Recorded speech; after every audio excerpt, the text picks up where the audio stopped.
खुलुमबाय गोजोन फुंबिलिनि बयनिसिमबो गाहाम हामलायनायखौ जासिहरनाय थाबाय आं सिबिरानि ब्रह्म आसा खालामो नोंथांमोनहा गासैबो मोजाङैनो दङ नोंथांमोननि थाखाय आं गोदान मोनसे भिडिअ लानानै फैबावबाय अन्नानै भिडिअखौ जोबजासिम नायलांदो बिटिसिनि 22 नं खख्लाबारि बियाबनि उफ्रा बिसायख'थिनि थाखाय बिसायख'थि आय'गा अक्ट' फोसावनानै होबाय फैगौ 8 जुनाव उफ्रा बिसायख'थिया खुंजागोन जानो गोनां उफ्रा बिसायख'थिनि थाखाय जोबथा नमिनेशन होनाय अक्ट'आ 23 मेनि फुंनि 11 रिंगानिफ्राय 3 रिंगासिम नमिनेशन बोखांनानै लाफिननायनि जोबथा अक्ट'आ 26 मे बेनि उनाव बिजाथिफोरनि फारिलाइखौ फोसावनानै होगोन बिसायख'थिया 8 जुन फुंनि 7:30 रिंगानिफ्राय मोनानि 4:30 रिंगासिम जागोन आरो साननाया 12 जुन फुंनि 8 रिंगानिफ्राय जागायगोन मख'नो गोनांदि प्रमद बर' बिथाङा बिटिसि बिसायख'थियाव खख्लाबारि बियाब आरो गयबारि बियाब मोननै बियाबनिफ्राय बिसायख'थिखौ गेलेदोंमोन जेराव बिथाङा मोननैबो बियाबावनो देरहासार जानो हादोंमोन मोननै बियाबाव देरहाखांनायनि उनाव दा खख्लाबारि बियाबखौ एंगारनानै होबाय जायनि थाखाय खख्लाबारि बियाबाव उफ्रा बिसायख'थि खुंजानो थांगासिनो दं फोरमायथिनो गोनांदि बिटिसिनि मोननै बियाब खख्लाबारि बियाब आरो भैरबखुन्द बियाब बे मोननै बियाबाव उफ्रा बिसायख'थि थाबैनो जाफिननो नांगौ होननानै बेरेखा दोलोनिफ्राय दाबि दैखांबोबाय थादोंमोन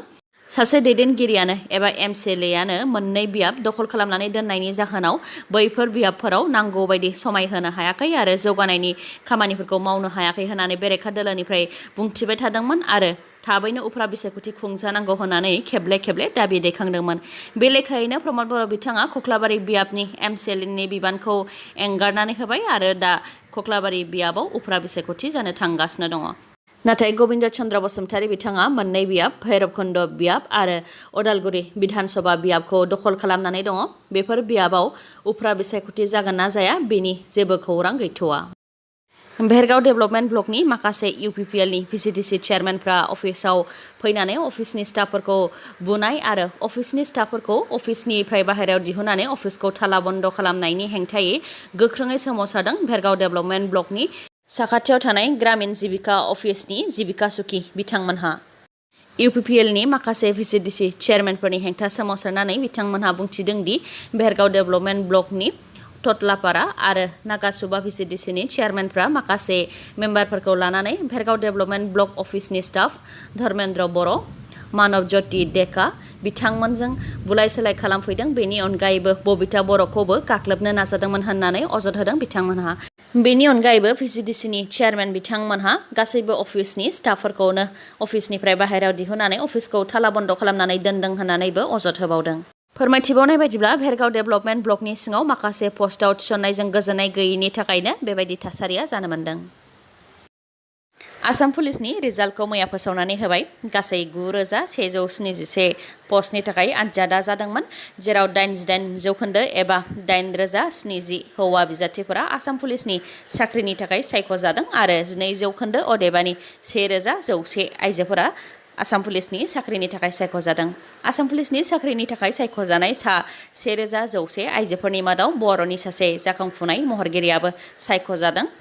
बिथांनि मुङा हाबिला बर' बिथाङा इउबिनि थाखाय सायख'जादों बे खौरांखौ ससियेल मिडियानि गेजेरजों मिथिनो मोन्दों स्टेट लेभेल पुलिस रिक्रुटमेन्ट बर्डआ एपइन्टमेन्ट लेटारखौ 14 मे अदेबानि गाबोन गुवाहाटीआव थानाय खानापारा भेटेनारि ग्राउन्डआव राननानै होगोन होननानै मिथिहोदों रिपर्टनि बायदिब्ला 9,171 आसाम पुलिस पस्टनि थाखाय सा 414 बिजाथिफोरानो नंखाय फोरमानपत्र एबा डकुमेन्टखौ जमा होदोंमोन 24 घन्टानि थाखाय गुवाहाटीआव पेट्रल मोननाय नङा गुवाहाटीनि गासैबो पेट्रल पाम्पफोरा दिनैनिफ्राय 24 घन्टानि थाखाय बन्द थागोन बे थांखिखौ नर्थ इस्ट इन्डिया पेट्रलियाम डिलार्स एसोसिएशनआ फोसावदों अइल कम्पानिफोरा माखासे आयेन बेरेखा ट्रेड प्रेक्टिस खालामनायनि थाखायनो गुवाहाटीआव 24 घन्टानि थाखाय पेट्रल पाम्पफोरा बन्द थागोन 12 मे बर' बिमा गायदे आरो हेलेना बसुमतारी बिथांमोननि मुंख्लं सान फालिदों दुलाराय बर' आइजो अनसाय आफादा आरो बे गासै बर' हारिनि थाखाय गोथां जारिमिन होननानै फोरमायथिदों दुलाराय बर' आइजो अनसाय आफादनिफ्राय बिथांमोनहा मुंख्लं गायदे आरो हेलेना बसुमतारी बिथांमोननि जारिमिननि सायाव फोरमायथिदों दि 1987 मायथाइनि 2 मार्च जेब्ला बड'फा उपेन्द्रनाथ ब्रह्म बिथांनि दैदेननायाव संकसनिफ्राय सदियासिम आलादा रायजो सोरजिनायनि थाखाय मोनसे दोहौ सोमजिदोंमोन जेराव दुलाराय बर' आइजो अनसाय आफादनि आफादगिरि बारग' मन्थ्रि प्रमिला रानी ब्रह्म बिथाङा आइजोफोरनि गेजेरावबो जांख्रिखांनायखौ लाबोदोंमोन बै समाव जोंनि बिदा फंबायफोरखौ पुलिस मिलिटारिफोरा गामि गामि हाबनानै माब्लाबा दुब्लिनिफ्राय माब्लाबा ना सारनाय बायदिनिफ्रायनो हमनानै लानानै जोबथेसालियाव दोनहैयोमोन बेनिखायनो दुलाराय बर' आइजो अनसाय आफाद आरो रायजो राजाफोरखौ प्रमिला रानी ब्रह्मआ खावलायदोंमोन जायखिजाया राहाजों मानसिखौ पुलिसनि आखाइनिफ्राय सेख'नानै लाखिफिननांगौ होननानै। बेबायदिनो सराइबिल रायमना ओनसोलनिफ्राय जोंनि बिदा फंबायफोरखौ पुलिसा हमनानै लांनायखौ बर' बिमाफ्रा होबथानो थांदोंमोन, जेराव पुलिसनि गुलि गावनायजों गायदे आरो हेलेनाया जिउ खोमानो गोनां जादोंमोन होननानै फोरमायथियो आरो बेनि थाखायनो 12 मेखौ गायदे आरो हेलेना बसुमतारीनि मुंख्लं सानखौ फालिनाय जायो आरो बेखौ थांनाय 2003 मायथाइनिफ्रायनो फालिबोदों आरो इयुनावबो फालिलांगोन होननानै फोरमायथियो बिथांमोनहा। बेनि अनगायैबो सिगां सोरखारा बर' बिमा हेलेना आरो गायदे बिथांमोननि थाखाय मुंख्लं खाम्फा लुनानै होदोंमोन। जुदि दानि सोरखाराबो न'ब्लां लुनानै होयोब्ला जोबोद दुंब्रुदै बरायगोन होननानै बुंथियो बिथांमोनहा। बेनि अनगायैबो आलादा रायजोनि थाखाय हेलेना आरो गायदे बिथांमोननि जिउ बावनायखौ नोजोर होनानै जाहाथे इयुन जोलै आरो दैदेनगिरिफ्रा हारिनि खामानि मावलाङो बेनि थाखाय खावलायहरो। बेनि अनगायैबो बावैसो सिगां मोनसे खौरां फोसावनाय जादोंमोन, जेराव सासे बर' आइजोआ दिल्लीयाव गुबुन हारिनि सेंग्राजों जुलि जाहैनानै बुजाबाय थानायखौ आइजोआ गावनो फोरमायथिनानै लादोंमोन। बेनि अनगायैबो बावैसो सिगां कसुगावआव बर' आइजोआ गुबुन हारिनि सेंग्राजों खारनो नागिरनायाव हमजादोंमोन आरो हाबा जाखानाय आइजोफोराबो खारगासिनो थानाय बेफोर गासैनिबो खौरांखौ हरोब्लासो बेनि सायाव खामानिखौ मावनो हागोन होननानै बुंथियो। मानोना गासैखौबो मदद होनो हानाया गोरलै नङा, बेनिखायनो गुबुन गुबुन माहारियारि आफादफोरजों लोगोसे समाज, नखर आरो गाव गावनो सांग्रां जानो नांगोन होननानैबो बुंथिबावो बिथांमोनहा। भेरगाव डेभेलपमेन्ट ब्लक एबा भेरगाव जौगाखां खोन्दोनि जिबिका सुखिफोरा सानै साथाम भिसिडिसि चेयारमेननि सायाव अजद होदों। अजद होनाय बायदिब्ला सानै साथाम चेयारमेनफोरा भेरगाव जौगाखां खोन्दोनि मावख'आव फैनानै गुन्दागिरि खालामफैदों, बुला बुसि खालामफैदों आरो इउपिपिएलनि जानानै खामानि मावनो नारसिनफैदों। भेरगाव डेभेलपमेन्ट ब्लकनि जिबिका सुखिफोरा होनाय बे अजदआ नंखाय होननानै खेंफोरथि होफैदों सानैजों भिसिडिसि चेयारमेनफोरा। बिथांमोनहा खौरां बिजोंनि गेजेरजों फोरमायथिदों दि भेरगाव डेभेलपमेन्ट ब्लकनि सिङाव भिसिडिसि सुखि आरो किहि सुखि पस्टनि थाखाय इन्टारभिउ जादोंमोन, नाथाय भेरगाव डेभेलपमेन्ट ब्लकनि BPM block project manager Pankaj शइकियाया चेयारमेनफोरजों सावरायालासे आरो भिडिअजों सावरायालासे गावनो वाट्सएपनि गेजेरजों रिजाल्टखौ थांनाय 10 अक्ट'आव फोसावनानै होदों। बेखौ लानानैनो बिपिएम पंकज शइकियाजों सावरायनो थांदोंमोन, नाथाय बिथाङा खारखुमादों आरो फनबो हमाखै आरो बिथांजों मावफानायफोराबो पंकज शइकियानि जानानै खोथा बुंदोंमोन, जायनि थाखाय मावख'खौ सानसेनि थाखाय थाला बन्द खालामनानै दोननाय जादों होननानै खेंफोरथि होदों चेयारमेन बिथांमोनहा।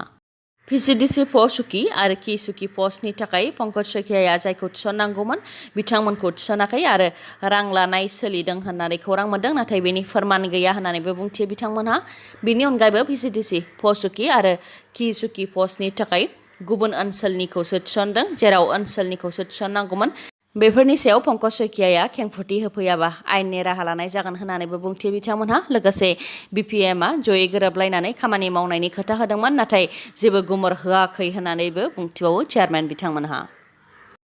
बाक्सा जिल्लानि बुनमाजा फार्माव नर्थ इस्ट स्मल फाइनान्स बेंकनि एजेन्टआ फैनानै जर-जुलुम खालामफैनायनि अजद होदों लन लागिरिफोरा। फोरमायथिनाय बायदिब्ला north east small finance bank Barpeta road Simlaguri ब्रान्चनि एजेन्टआ किस्ति बोखांनायनि मुङाव गोबां रोखोमनि सिगि-सग' खालामफैयो, जेरै किस्ति होआबा भटार आइडि, पेन कार्ड बायदिखौ ब्लक खालामगोन, रेशन कार्ड दाननानै होगोन, बेनि अनगायैबो इयुनाव लन मोननाय नङा आरो आसाम सोरखारा माइक्र' फाइनान्स लननिफ्राय रेहाय होनो थाखाय जि चेक होदों बे चेकखौबो मोननाय नङा, बायदि बायदि रोखोमै सिगि-सग' खालामफैयो आरो जेखिजाया समाव नुजाथिफैनानै हाराहास्ति खालामफैयो होननानै फोरमायथिदों बिथांमोनहा।